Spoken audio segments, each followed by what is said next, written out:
Okay.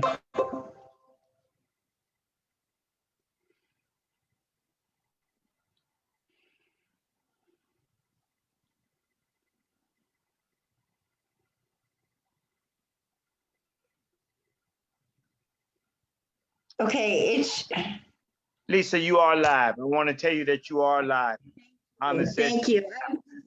I was gonna say, I see me. You are live. So I want to go Oh, back over. Let me turn my camera back on, and then I want to go back over the announcement that I just I'm made. so sorry. No problem. I want to go over the announcements again. For the people that just joining us, I want to say that starting today, we are kicking off the fundraiser of um, a raffle to obtain my personal book, Getting Arrested, The Insider's Guide to the Federal Legal System, and 1 hour of consultation on any subject that you would like to speak on that may be helpful to your loved one, the system, or anything that I can do. So you will receive 2 things. You will receive the actual book, and you will receive that hour of telephone call that you can ask any question, and I can get any information or find anything for you that you need to be found. If I don't have the answer, I will research it and find it for you, or reach out to some friends and find it for you. I will get that answer for you. The price of this raffle is going to be $25. You can contact us. Go to the reinventioncenter.org. You have the contact information on there. The number there will ring directly to me. If you have Cash App, you can send it. I will allow you to Cash App it. When you Cash App it, I will take a picture and forward it up the ticket and forward it to you, and place the second ticket inside of a jar, which the first Sunday in June, we will be doing a pool to determine who the winner is. Again, the price of the raffle is $25, and you can reach out to myself, Lisa Riley, or Maurice Clifton in order to be a part of this. As I said before, we appreciate everything that everybody does. We are not an organization that are at this point able to, or have started obtaining grants because of the pandemic. Money has been kind of like held back from the government. So we are basically moving forward out of money coming out of our pockets and donations. So please participate in this raffle. And with that being said, I want to move on. We will have other things that we have coming down the pipeline. When they come, we will announce them. The next order of business I want to say is we still supporting Dr. Carmen Johnson. Please go on her page, my page, Lisa's page, Maurice Clifton's page, and sign this petition. Rebecca is the topic of tonight. And her mother is here, and she's going to be the one actually navigating her story. So if she has a GoFundMe or a petition, she will tell you, and we would encourage that anybody that's watching sign it. In the future, we will be having other people that we're assisting. We have a gentleman named Mr. Marcus Boyd. We're putting that together at this point, and trying to figure out what direction we would like to go for him. When we do ask for everybody help. Again, when we're asking for help, we're not asking for monetary donations. We're asking people sign the petitions and share them. Our objective is to get as many signatures as possible. So keep that in mind. And with that being said, I'm going to pass it on to Lisa. Well, thank you everyone that has came. I'm Lisa Riley from Breaking Silence in the Reinvention Center. Yes, I know you see James Jones's name right down by me, but this being the growth hour, it's about education and helping everyone grow and get to know. So Mr. James Jones was so courteous to teach me how to do all this. So that's why you see that. But I'm super excited. I've been talking to Miss Lopez for a while. Rebecca's story is really important. I don't have any fundraisers to announce other than please, I will be doing lives for the fundraiser Mr. Jones just said. But thank you, everyone. I appreciate all of you. And I'm gonna do my best with working the controls. So So with that, do you want to start out, Miss Stephanie, on or Mr. Clifton? I'm sorry. Is there something you would like to say? Oh, we can't hear you, sir. Okay, host. Yeah. Hi, Maurice.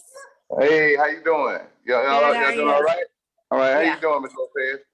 Yeah, Doing I'm good. just anxious to hear Stephanie's story. I'm Maurice Clifton with SAIL, Mississippi's Advocacy Initiative and Leadership. I'm here in Mississippi, but I'm also part of the Reinvention Center, and you know, just here trying to do our due diligence. But like everybody said, it takes funds to do the things that we do.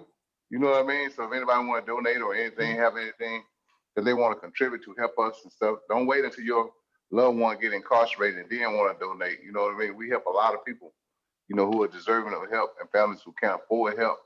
So, you know, that's our biggest challenge. But I'm here and I'll be here. All right. Thank I you. appreciate it. Thank you. All right, Stephanie. And if you don't mind me saying, giving a huge thank you to both Mr. Clifton and Mr. Jones that are extremely active in their communities with feeding the communities and reaching out to the people of needs in their area. It's a wonderful, wonderful thing to do. And I always want to make sure we acknowledge that. It's so important. So thank you both for that. Miss Stephanie, you want to start out about Rebecca? Who is Rebecca? How does this story start? Okay. So Rebecca's my daughter. She is a mother of two beautiful children who is currently incarcerated in the Bob Wiley Detention Center in Tulare County. She's been incarcerated for 16 months. She has been held on malice murder charges, murder in the first degree, as well as several other felony charges. Rebecca's never been in trouble in her life. She does have a prior misdemeanor from when she was like 18. It was like a petty theft or something stupid that she did when she was a kid. But other than that, she's a good girl.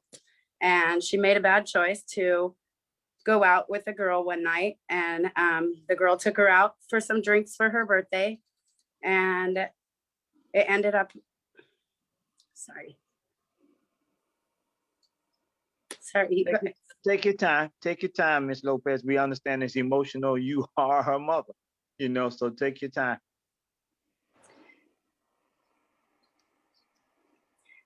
Sorry, you guys, it's really hard to talk about it. A lady, it ended up in a horrible car accident where many people were injured and a lady lost her life.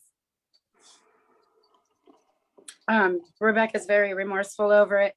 Hi, Jennifer, I see you. Rebecca's very remorseful over it and been fighting very strong. Rebecca has been charged with this charge and she's innocent. She was with this girl. They had gone out, they had had some drinks. The accident happened. When the accident happened, my daughter looked over and seen that it was a mess. And she tried to get help, but she couldn't get out of the passenger side.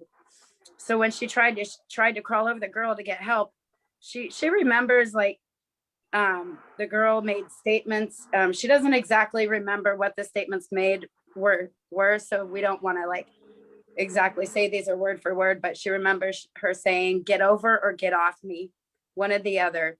But Rebecca was just trying to simply get out the window that was open to be able to get help. And when Rebecca did that, the other girl took it upon herself to make her way over to the passenger seat. We're not there. We're just, when I tell you guys this story, I'm only telling you guys this story by what we have learned, the facts we have collected, and the research that we have done. I'm not an investigator. I'm not doing any investigations by all means. I am simply just doing research work to bring together facts upon my daughter's case. And as we've gone over the facts and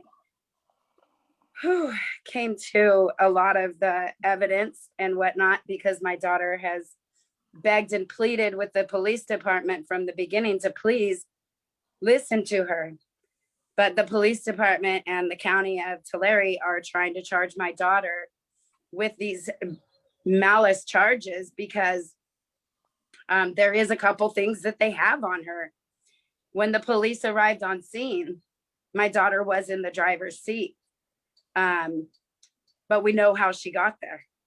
When they did the DNA blood on the airbag, we know that the only place my daughter was bleeding was her right hip. And we also have been told by the other girl that, I'm trying to find it real quick. Sorry, you guys are so much here. That it was okay to do a DNA test. Oops, I don't know if you guys, can you guys see this paper? No, we can't see it. No, you Okay. won't be able to see it. You So just you have to guys explain can't, it. you guys can't see the paper, but here's what I'm holding is a piece of paper. It's a piece of it's a copy of a text message that we had recorded from what Erica had sent to us. And she had made a statement, I had to do a DNA test for the blood that was on the driver's airbag, but my face wasn't injured. She knew it was okay to take that blood DNA. She knew it was going to be my daughter's. And so with those two things, there's actually a couple things that they actually can try to charge my daughter with. However, there's also explanations behind them at the same time. And that's when what we're trying to do is, from the beginning, my daughter's asked everybody, please listen to me. She's begged, I don't want to name off the officers in public, but there's officers that were handling the case and the situation. And she had reached out several times while she was in the hospital, and she had asked them, like, please come up here. We need to talk. I need to tell you guys, I need to show you guys some things. This is not okay. I don't understand why you guys are arresting me. The other girl had called my daughter in the hospital, and her sister was sitting next to her. Her stepsister was sitting next to her.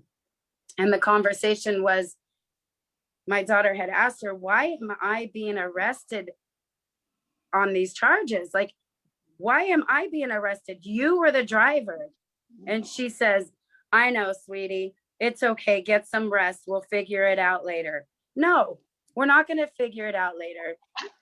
Why did you? There's so much to this case, you guys. Miss Stephanie, if you don't mind me jumping in here. Yeah, absolutely. What I'd like to do is, because a lot of people are watching this and listening for the first time. Right. So let's get the picture, okay? Your daughter and your daughter's friend gets into a vehicle. Yes. It was They her get birthday. they get into a DUI car accident. My daughter seeks help. The other girl slides over and pins the responsibility upon my daughter.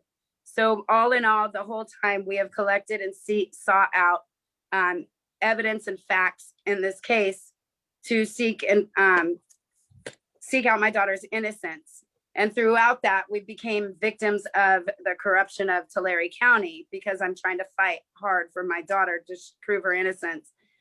And it's just became really ugly.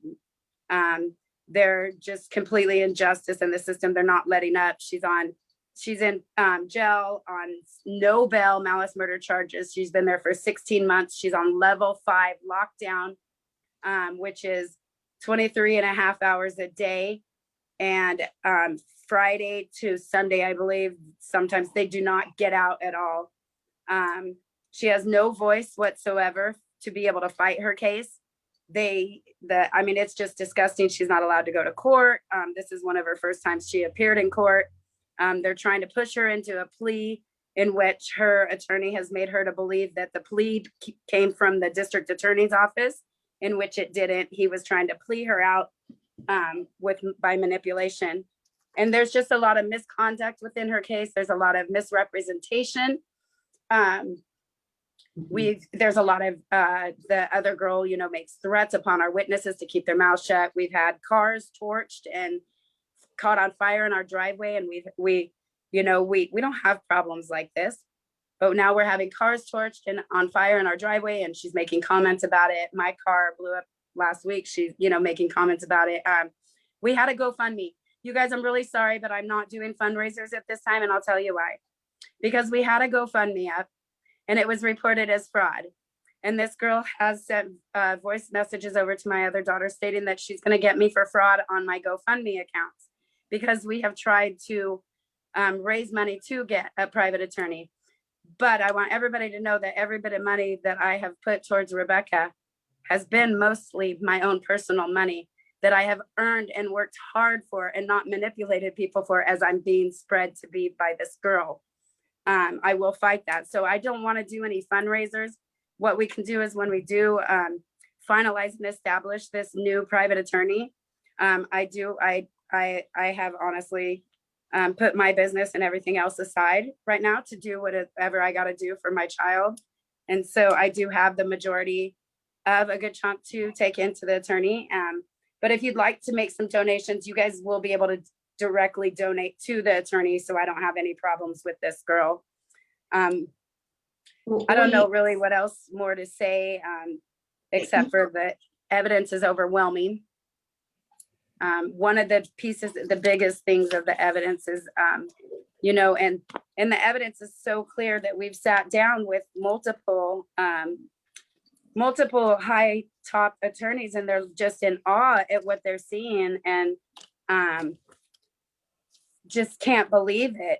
We have, my daughter has right shoulder seatbelt mark, a spleen injury, and a left hip seatbelt mark. She also has the left front head injury, in which the girls bumped heads in the accident. The other girl has a right rear head injury. She has broken ribs. She has a right broken foot, which is a known pedal break in the 3 breaks that she had on her foot. She has some type of fracture in her hip, and on her hip itself, we have a clear picture of the center console and the seatbelt console, where you snap the buckle into the hard casing part. You can clearly see that on her right hip. She has all known driver's injuries. My daughter has all known driver's injuries. She claims that she doesn't have any priors. Your daughter has passenger. I mean, my daughter has passenger injuries. Thanks, Dad. My daughter has all passenger injuries, and she has all driver's injuries that are all known. Since we went live, we've had a lot of people reach out to us. The girl claims that she's, you know, doesn't have any priors or anything like that. But we do know that in February, a month after the accident, she did have some DUI priors dismissed. We also do know that there was a detective that reached out to me and said she has a current warrant for her arrest for DUI in Nevada. And there was about 4 people that had reached out to me telling me about her crashing one of her girlfriend's cars. And then there was a gentleman's car, and then there was her own Corolla. And there was multiple people that came forward about these accidents that aren't on record that she was DUI accident with. It was her car. We had witnesses that have came forward stating that she was just seen driving. We had people come forward stating that there was Snapchat videos being saved to their iPhone because they didn't understand why Rebecca was being charged. When on Snapchat, this girl was literally touching the wheel moments before the crash. We have text messages from the girl herself stating that my daughter was outside of the car and she herself was in the passenger seat. We just have an overwhelming amount of evidence. And so now at this time, they're failing to even let us participate in her court case because they've made a wrong. And I don't know what their reason is or whatever, but that's my assumption, that they're not wanting us to see what's going on and they're trying to fix it. However, it's okay, hon. Do you want to take a moment? Can I think Jennifer wants to say something, and after Jennifer says what she says, I have some things that I would like to bring to the table as well. Go ahead, Jennifer. Okay, hi Stephanie, I'm here for you. I told you I'd be here for you. I was I love the you. advocate that kind of stepped in on this, and I think it's what we need to address here is how the system is failing Rebecca. Correct. There was two girls involved. I'm not saying Rebecca is innocent. She took a choice by getting into the vehicle. Okay, so that's where we're going to get a lot of debate. The problem is it's a small town. The problem is everybody knows everybody, so she's not gonna get a justly trial. So she Correct. needs to get a change of venue. We need to work on a change of venue. Then her assigned attorneys don't even want anything to do with her. The attorney is very lazy, so it's having to be Stephanie to gather all the information, everything, because the attorney doesn't want to do anything. Then Correct. they're all retaliating on Rebecca because the Yes. mother is doing her job as a mother and fighting for her child. But you're in a small town where everybody knows everybody. Now, Rebecca was in the car with another girl, Erica. Okay? Erica was in this car. Now, my question is, why, if the car was under Erica's name, they're not sure who was driving, witnesses seen Erica driving, but Correct. those witnesses are nowhere to be found. And, there's just all kinds of stuff that's missing. There was video footage that could have been got Correct. had it been within a certain time frame, and the store manager would have shown the footage that Rebecca was a passenger. So the due diligence on the police side, they didn't do their job. They didn't No. do their investigation. They don't want to do their investigation. So now Stephanie's doing it. Okay, now there's retaliation. It's a small town. Brothers and sisters and cousins are either dispatchers or district attorneys or something like that. So Rebecca needs to get a change of venue. And now, thank God, by the grace of God, we got this attorney. Okay, the attorney's seen the story. He's from the area, which is kind of good because he kind of knows the tactics that they're going to use.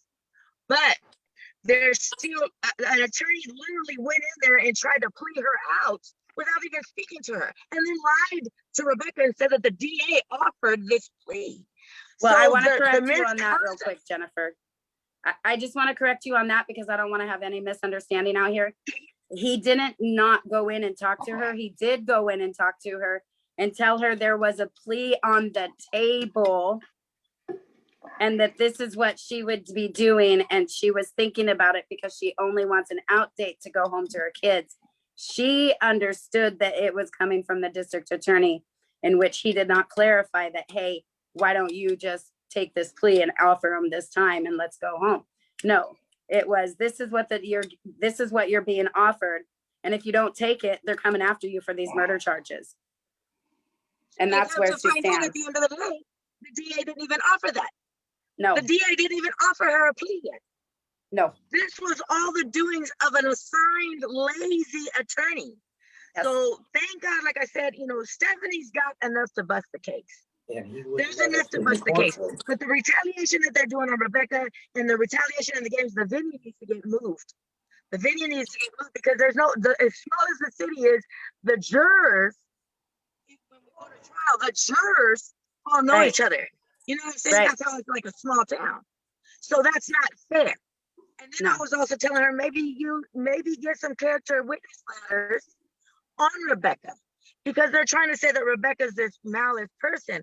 Well, why isn't Erica incarcerated as well? Right. They were both driving and there was a homicide. So why isn't Erica in? Rebecca wasn't even offered bail. Or a There discovery. was no bail. She wasn't offered a bail. She wasn't offered a discovery. The Why main isn't- key why isn't evidence, she wait, getting what she's the right? main key evidence, the vehicle was released and destroyed 2 weeks after the case started. When voices started coming out, our investigator had set up an appointment to go and investigate it. And when he got there, the case had been, the car had already been released. And that was in 2 weeks. That car should have stayed in evidence so we had a chance to test it for saliva. Because had we had that car, this would have been done and over with already. Now we want to change a venue. We want a motion to dismiss. We want a habeas corpus. We want We want medical experts. We want crash reenactment. We want everything that we've asked for in the beginning from these attorneys that, like you said, this is their statement to us. We don't have time to look at what you have because we have 44 other cases to deal with. I've never once been able to sit down and share with an attorney, investigator, nothing, our staff. I've never once had an attorney share with me a discovery or anything. Neither has Rebecca. They won't share evidence. They've tried to show her videos where she was completely intoxicated and completely intoxicated. And she said just totally out of like, what's it called? Unaware of her surroundings and stuff, and just talking out of just not even knowing what she's saying that they're going to try to use this on her in court. And the cops are in the background laughing. Now, I know the girl has severe ties to the police department. I know that it was her best friend's mom that answered that dispatch call that night. I know that she has, like I said, a lot of ties to the police department and whatnot. But I don't believe that it was the police department at total fault. I think that the girl completely manipulated everybody on this situation. And now that we're coming forward with all the facts, everybody's seeing it. And yes, the police department, I've had an apology from them.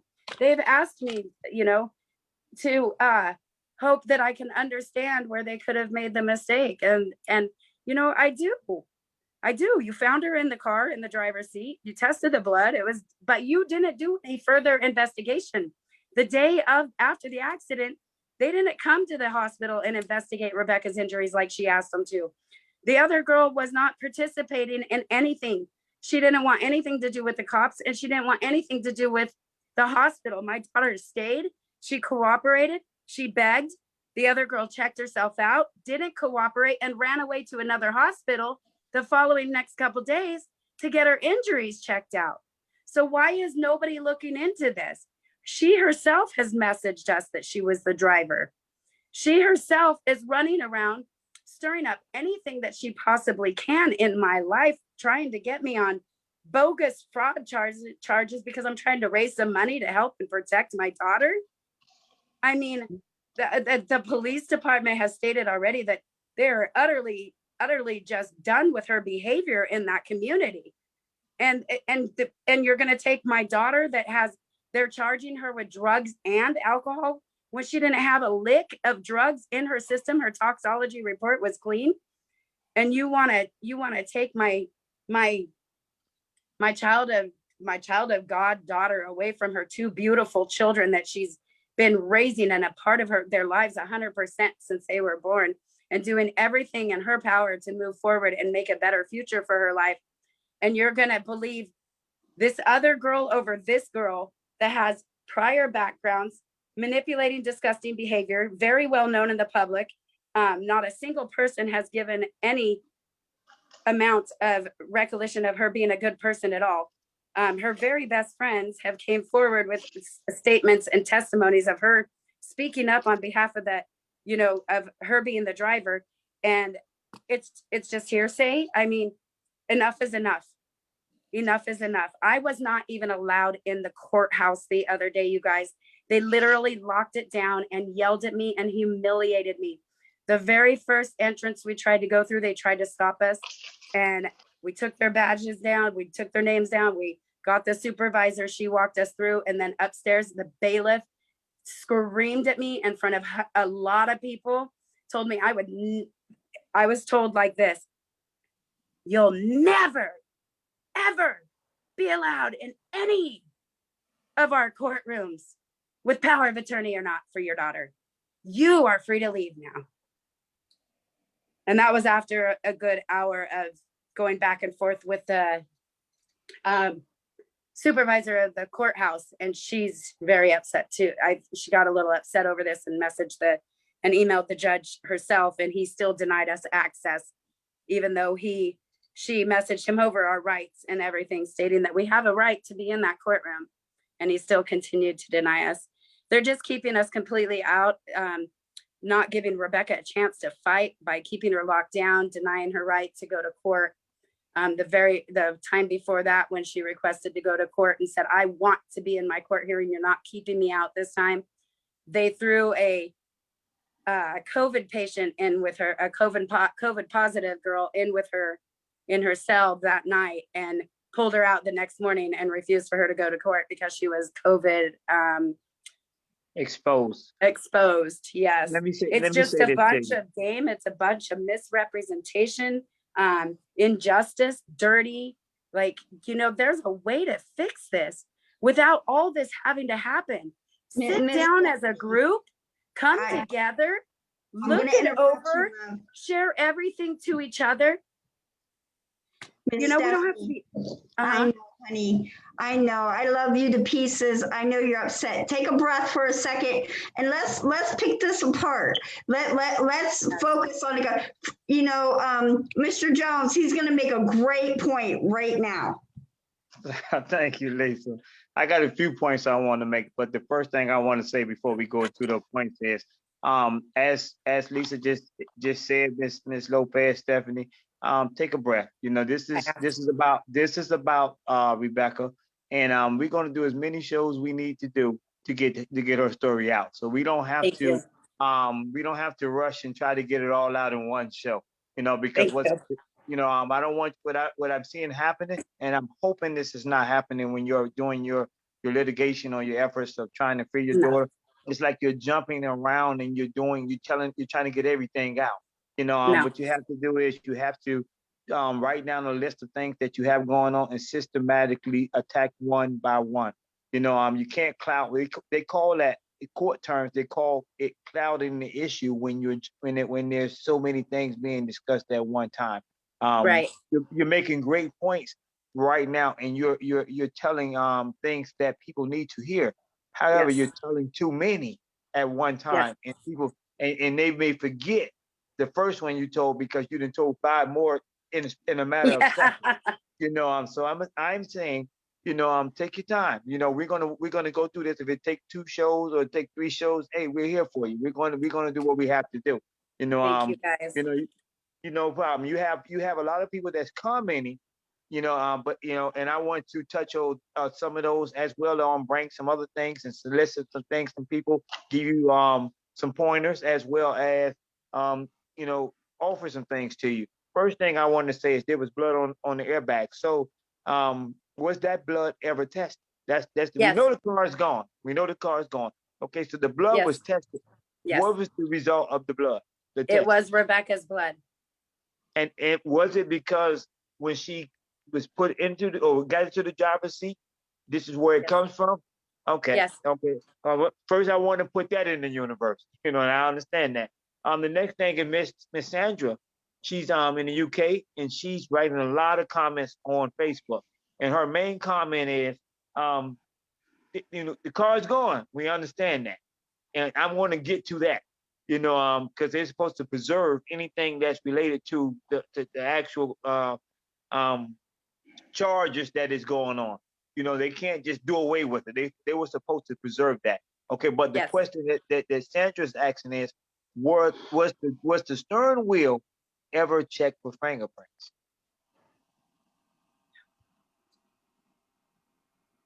Not that I know of. That's the answer. Not that you know of.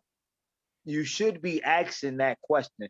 Was there any fingerprints taken out of the vehicle? Because that should be routine that the police do that because there's an Right. accident. So James, this is where this part comes in, that we've never been allowed to even see a discovery. We don't know what evidence is out there. My daughter has no idea everything. This is the stuff that we're learning about, the stuff that we're hearing from the other girl that's so involved in the case. She knows everything that's going on in the inside.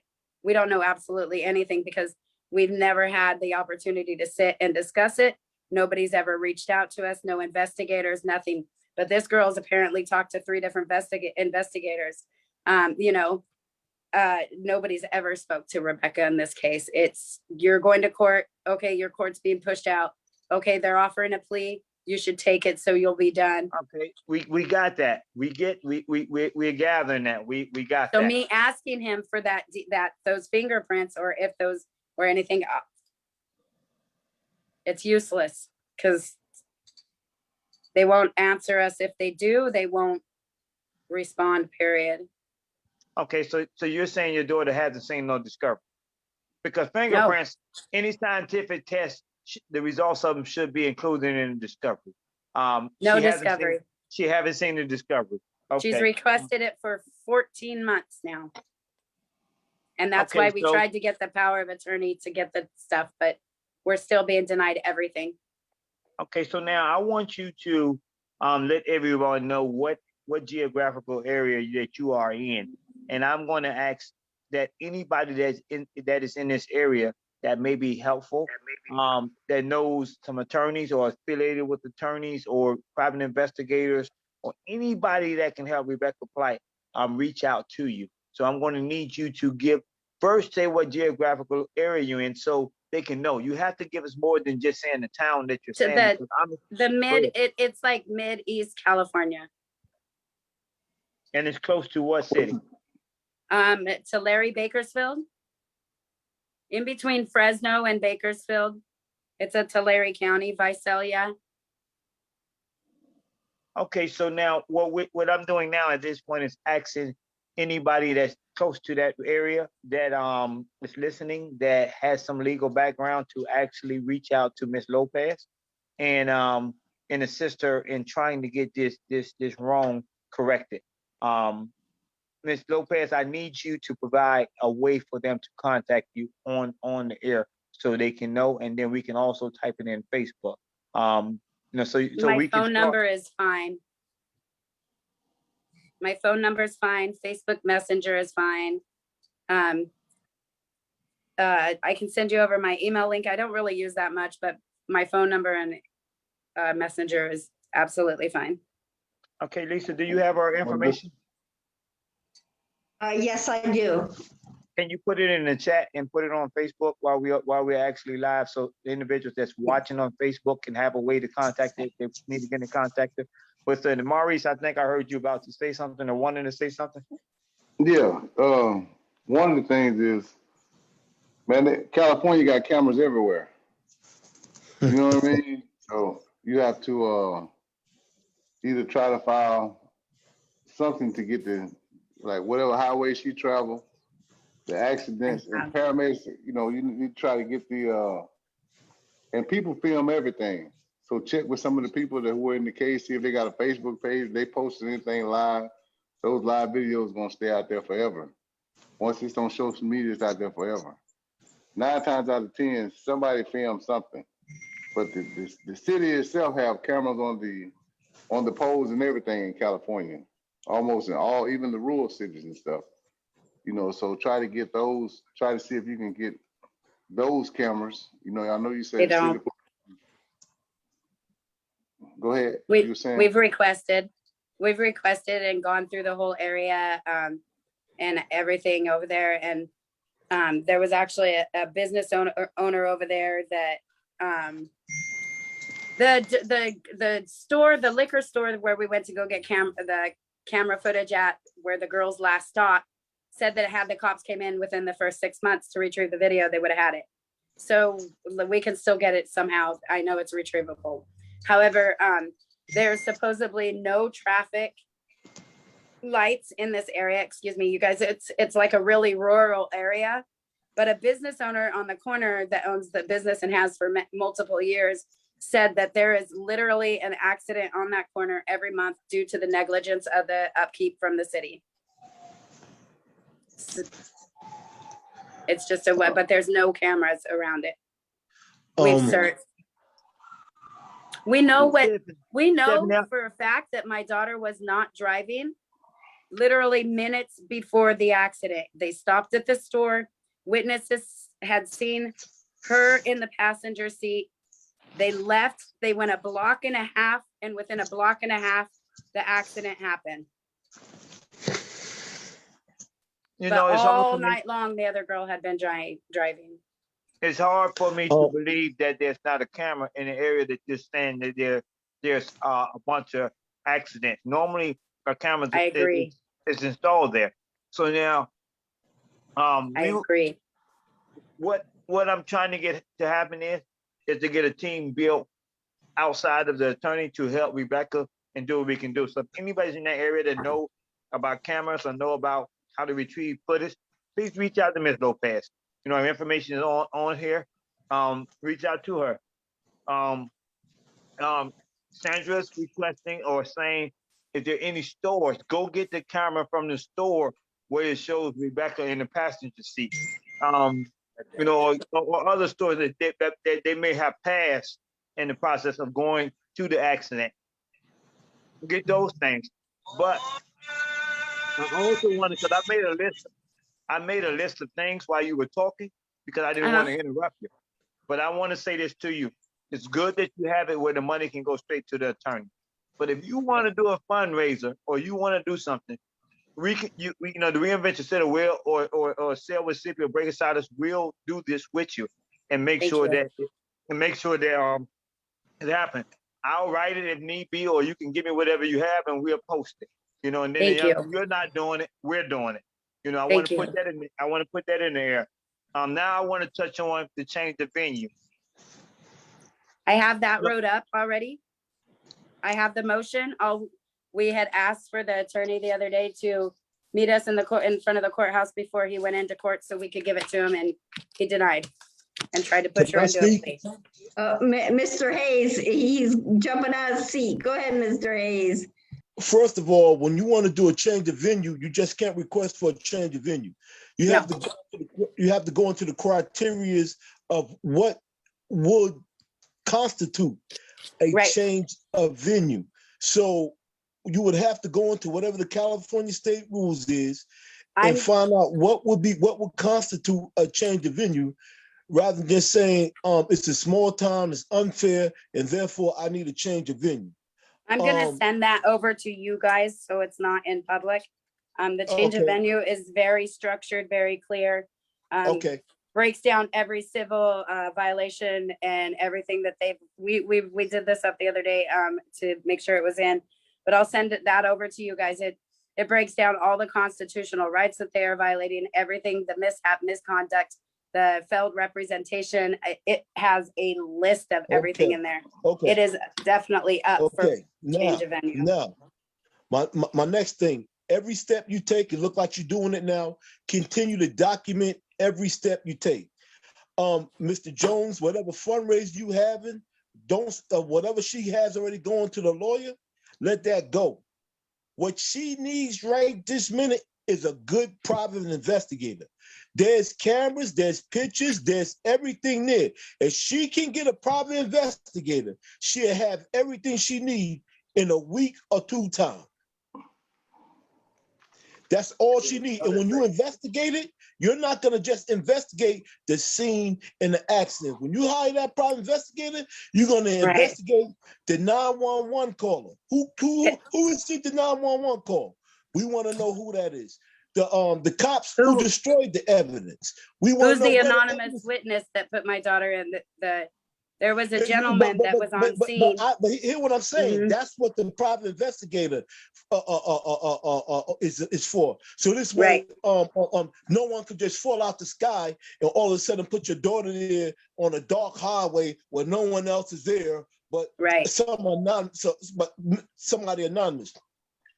Plus, if you go into trial under Rule 35, Brady, you have a right to discovery, or if they don't want to give it to discovery, that person who put your daughter there has to come in that trial and say what they saw, and then you could do a background check on them. But not to put the horse, the carriage before the horse. Like I said, get yourself a private investigator. You want to investigate that whole, starting from A1. Okay, the accident happened on this time. Okay. The airbags was deployed. There was blood on it. Okay, cool. We want a whole investigation on that car. Who ordered it to be destroyed? Because somebody up top ordered that car to be destroyed. Absolutely. But you see, this is what the investigation coming at. We want to put that individual on the spot. Is this standard procedures when a murder has been committed? You understand? Exactly. But see, this is what the private investigator for. I don't care what private investigator you get, he will come into trial and testify on what he found.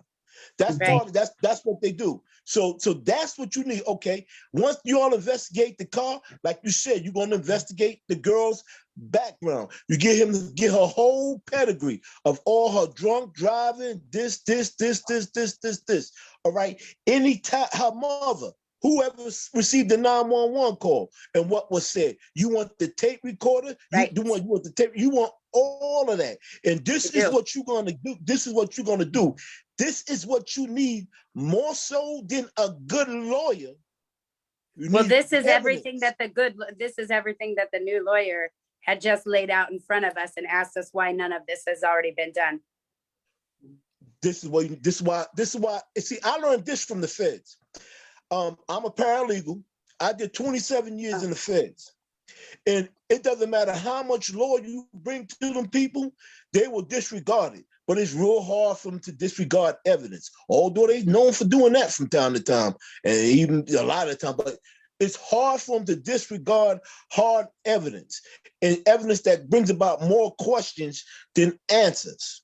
Right. So that's what main thing I wanted to say is what you need is a good private investigator. Once you get that will crack the case wide open. So many people look at the O.J. Simpson trial and say Johnny Cochran was this great.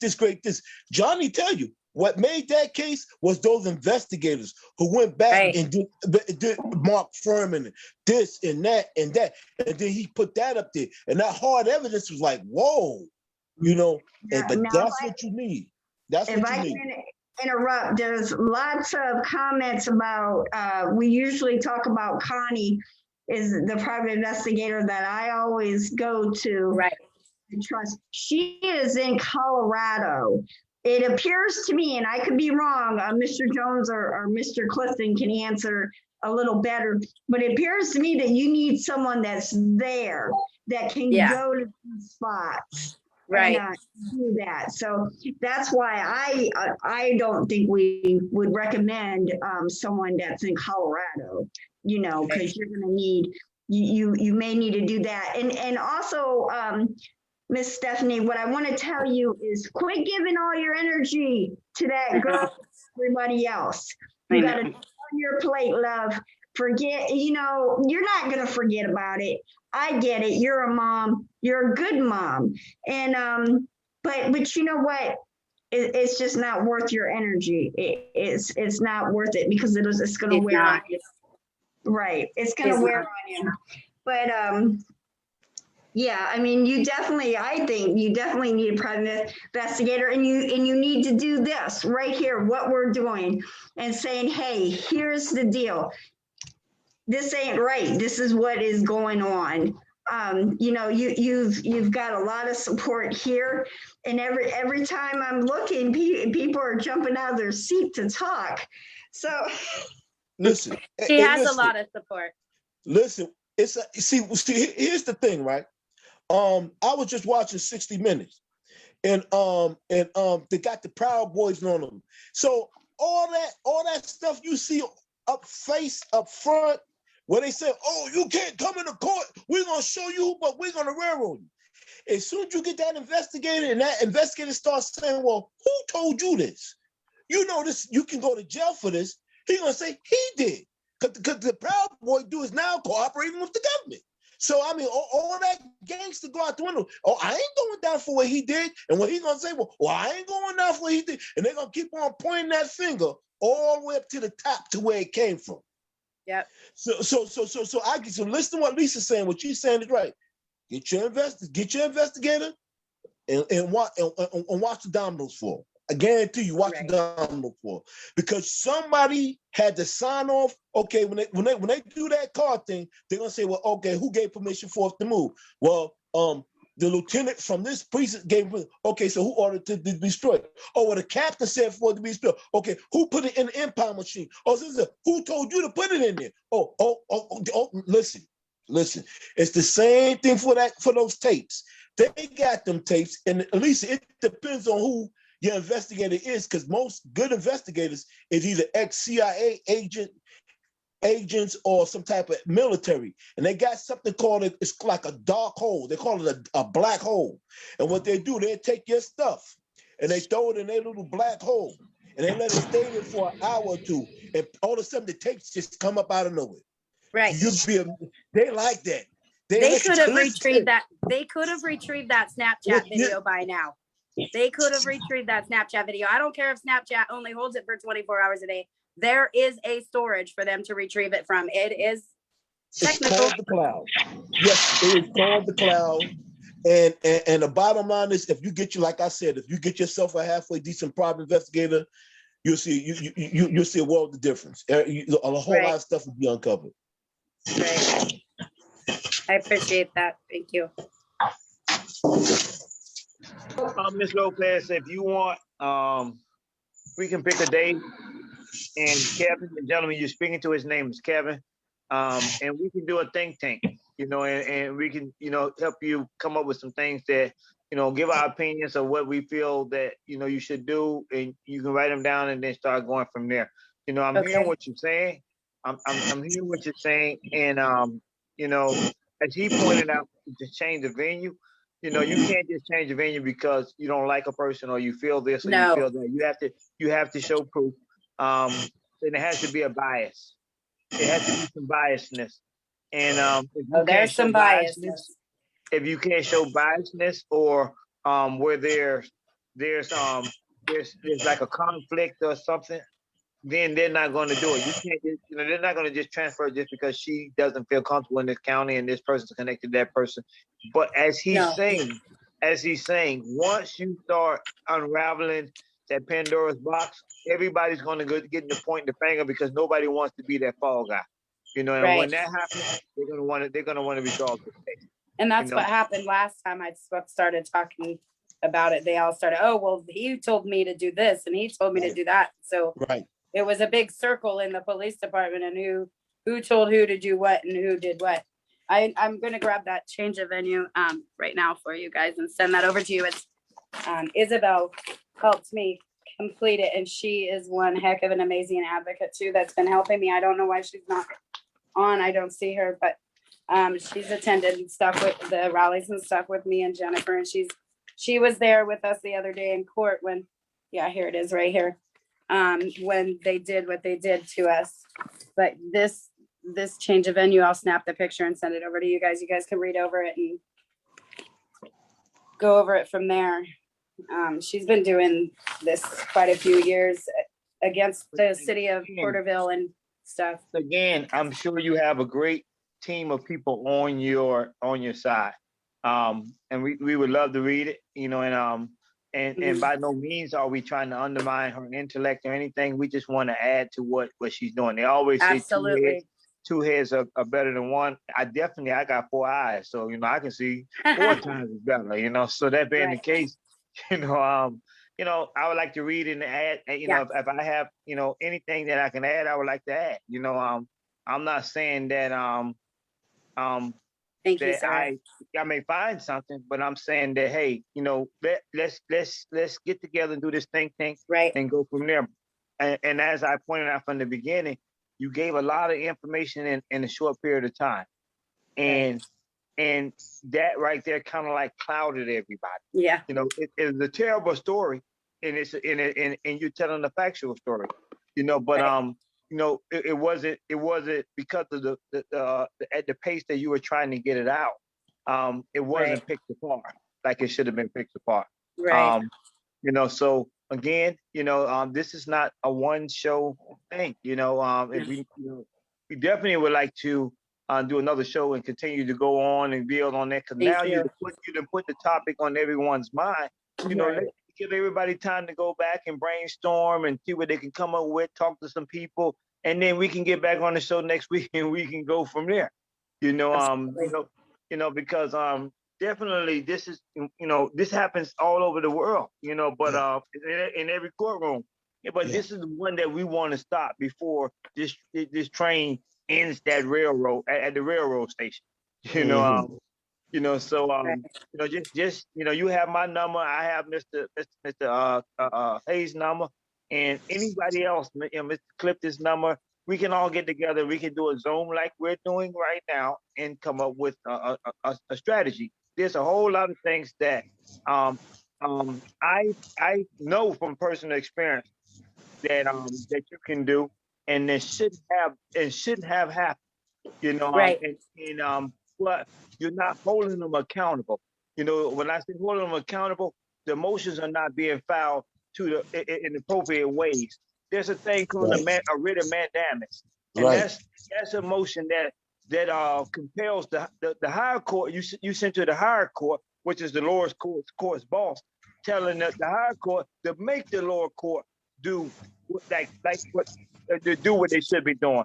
For example, if you haven't got the discovery, you're supposed to send a writ of mandamus to the higher court saying, order them to give me this discovery. It's been 14 months. We've been asking for it. My daughter hasn't seen it, and there's no way she can make an informed decision on whether to take a plea or not Right. if she's not able to see the evidence that they have against her. But again, that writ of mandamus will do two things. It will get you a response, and it puts somebody else in their business. Nobody Right. likes somebody outside of the house to be in their Right.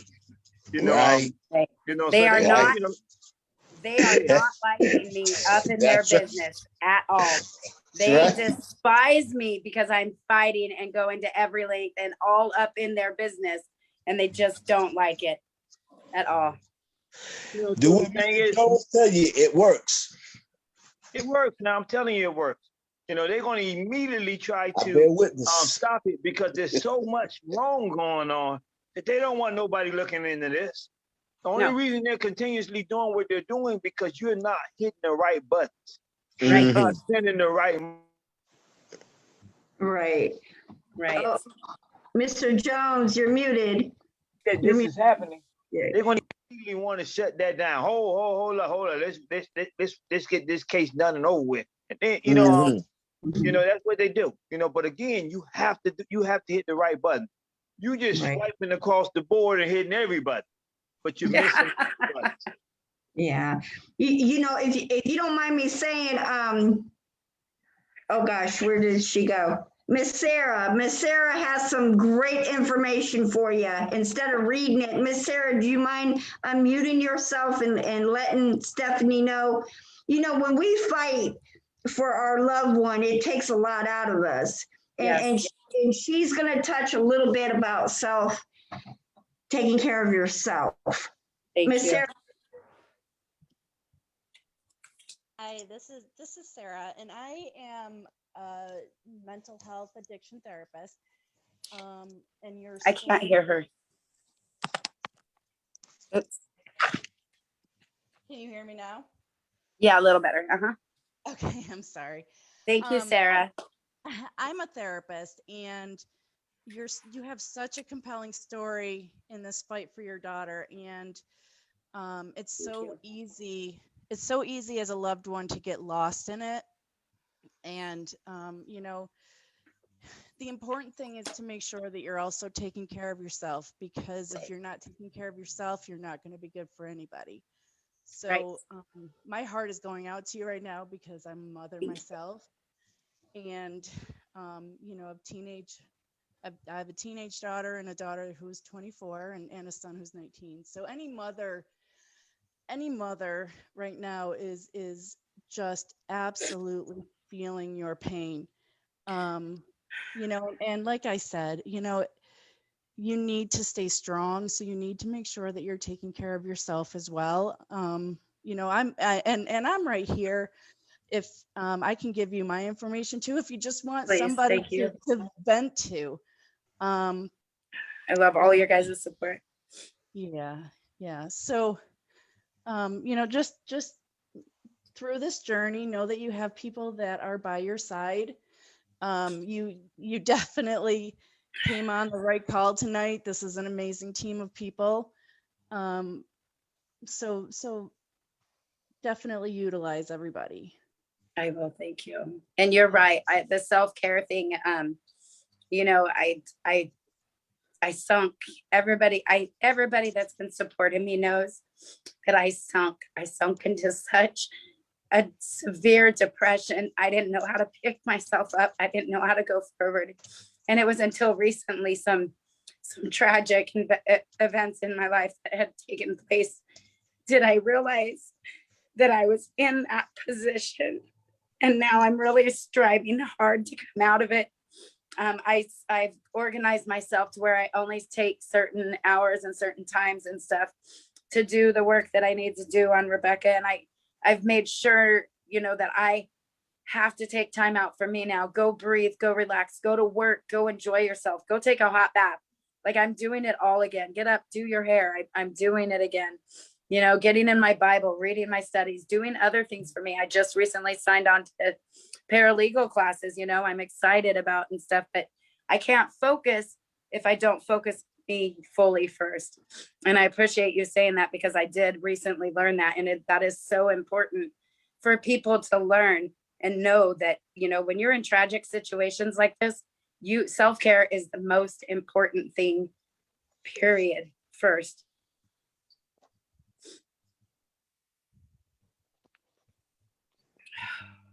Sorry, you guys. Okay, let me say this, Ms. Lopez.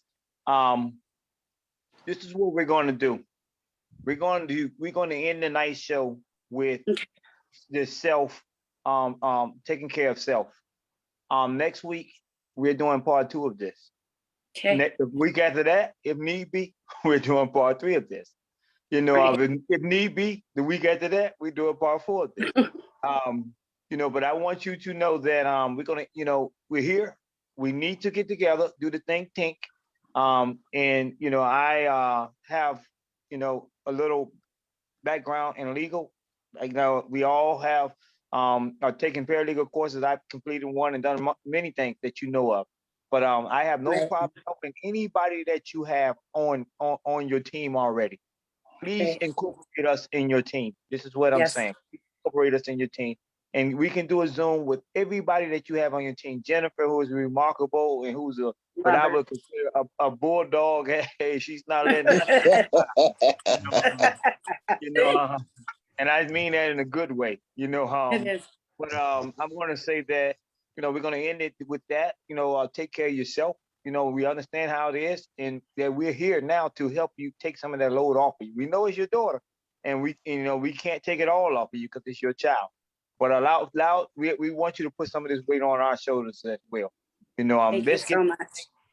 Let's get this think tank together, and then we're definitely doing part 2 of this next week. So think about the points you want to touch on, and then we'll go from there. But we will, please get with us. It's on you. I'm putting it on you on live on Facebook. That is on you to reach out to us. I know. And go from there. I appreciate you guys so much. It's no problem, and we will do that. But I want to say that we're gonna figure this out. We're gonna figure this out. Because this is a very tragic situation here, and we're gonna figure this out. There's a lot of things that can be happening. And I'm just going to say this, and then I don't want to continue to go on. We'll talk about it later. But you got to Freedom of Information Act. You can file that and request tapes, any documents, anything that's pertaining to this case from every agency that's a part of it, and anything that they have on it, they have to turn over to you. Even if you want to know who gave the authorization to destroy that car, you can file a Freedom of Information Act to the department that destroyed it, and they're obligated by law within 30 days, I believe. I forget the actual time period. Sometimes they extend it to give you a response to what you're asking. So you have to be specific in what you want, and you have to go to the right people. And one way that you can go to the right people is just send it to everybody. You see what I'm saying? Send the same request to everybody. And again, that's going to make them work. And guess what? A lot of people don't like to earn their money. They just like to go to work and show up and drink coffee and tell a few lies and get paid. Make them work. That's what I'm saying. But we're definitely glad to see you. We're definitely here for you. Let's make this happen. With that, I want to say that we're gonna close out. Okay. Before you close out, before you close out, can I make a statement to everybody that's out here supporting and watching Rebecca's story? You guys have all followed me. You guys have all been wonderful. Everybody's, volunteering and stepping in, and I just really appreciate it. But right now, I want to ask all of my supporters and my friends and stuff to seriously reach out and check into these my friends here on this panel. And if there's, any way that you could possibly donate to their organization or whatever, I myself donate too, because they are wonderful and powerful within our community. And, like he said, we're basically with COVID and everything, everybody's paying for everything out of their own pocket. And it's times like this that we need everybody to come together and support us if we want to grow in this. And so I'm asking my friends to also, donate to you guys as well to help us out. I definitely appreciate that. And, thanks. It definitely moves me. It's the first that it ever happened. Let me write that down so I can always, keep you on this. It's 5 stars next to your name. But Thanks, James. definitely here. I'm joking because I need to hear you laugh. I didn't heard you cry. I need to hear you laugh. But this is not a joking matter. We do know that there, but I need to hear you laugh. They say laughing heals the soul. But I will also want to say before we close out, you're doing, as Sarah's saying, you're doing a remarkable job. You're a great mother. I